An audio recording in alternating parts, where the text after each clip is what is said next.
আমার ভাইয়েরা ও আমার বন্ধুরা, আমার পর্দার অন্তরালী আমার বোনেরা, আপনার বাসায় যদি মেহমান আসে, মেহমানকে সম্মানের সহিত বসার জায়গা করে দিবেন। মেহমান আসলে মেহমানের জন্য ভালো খাবার ও পানীয় দিয়ে আপ্যায়ন করাবেন।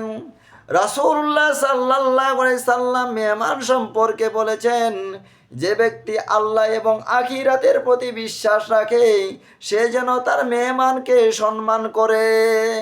আমার ভাইয়েরা ও আমার বন্ধুরা, মেহমানের সাথে কথা বলার সময় নম্র ও সুন্দরভাবে কথা বলবেন।